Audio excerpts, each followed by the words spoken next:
तो भैया जी एक बार फिर से आप सबके सामने हाजिर हूँ नया वीडियो लेकर। अगला हेडिंग देखते हैं क्या लिखा है।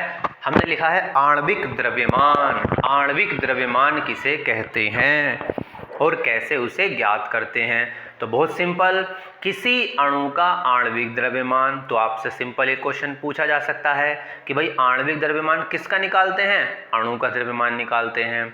ठीक है सर, अणु क्या होता है, कुछ परमाणुओं के योग से बनने वाले को अणु कहते हैं। ठीक है सर, तो किसी अणु का आणविक द्रव्यमान उसमें उपस्थित विभिन्न तत्वों के परमाणुओं के द्रव्यमानों का योग होता है। आपके पास कोई अणु है सर, अब उसमें जो भी आपने तत्व यूज किए हैं उसमें उसके कितने कितने परमाणु हैं।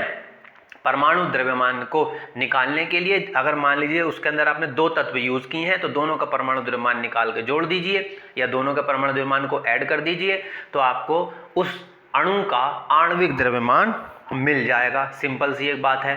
फिर से देखिए, किसी अणु का आणविक द्रव्यमान उसमें उपस्थित विभिन्न तत्वों के परमाणु द्रव्यमानों का योगफल होता है। समझेंगे कैसे, आगे देखो। इसे प्रत्येक तत्व के परमाणु द्रव्यमान तथा उसमें उपस्थित परमाणुओं की संख्या के गुणनफलों से यानी गुणनफलों के योग से प्राप्त किया जाता है। थ्योरी में हो सकता है आपको समस्या हो रही हो, आइए एग्जाम्पल देखो फिर आपको और समझ में आएगा। जैसे जल का अगर हमें आणविक द्रव्यमान निकालना है तो यहाँ से हमें एक जानकारी मिली कि जल क्या है, एक प्रकार का अणु है सर। तो अगर मैं जल का आणविक द्रव्यमान निकालना चाहता हूँ तो देखिए फॉर्मूला होता है H2O। इसमें हमें क्या पता चल रहा है, H2 का मतलब है कि हाइड्रोजन के दो परमाणु हैं, O एक है, तो एक परमाणु किसका है, ऑक्सीजन का है। तो ऑक्सीजन का परमाणु द्रव्यमान, अब ऑक्सीजन के कितने परमाणु, एक, तो एक परमाणु द्रव्यमान कितना होता है, एक परमाणु का द्रव्यमान ऑक्सीजन के 16 होता है, तो एक से गुणा कर दी 16 आ गया। ठीक, हाइड्रोजन के यहाँ पे दो परमाणु हैं, एक हाइड्रोजन का एक होता है, तो दो हाइड्रोजन कितना हो गया, दो, दोनों को ऐड करें कितना आ गया, 18 U आ गया सर, निकल गए। ये यूनिट है, 18 का मतलब क्या है, यूनिट है। तो सिंपल है भैया कि किसी अणु के अंदर उपस्थित, आप फॉर्मूले को देखिए, किसी अणु के अंदर उपस्थित सभी तत्वों के परमाणु द्रव्यमानों के योगफल को क्या बोलते हैं, उस अणु का आणविक द्रव्यमान कहते हैं। आप ऐसे भी इसको डेफिनेट कर सकते हैं। कितना सिंपल है सर। अब बढ़ते हैं अगले हेडिंग पर, इसी से रिलेटेड है बस थोड़ा सा अलग है, सूत्र द्रव्यमान। लीजिए भाई, जब सूत्र के बारे में चर्चा हो रही है तो यहाँ पर सूत्र से हम क्या निकालेंगे, उसका द्रव्यमान निकाल लेंगे सर।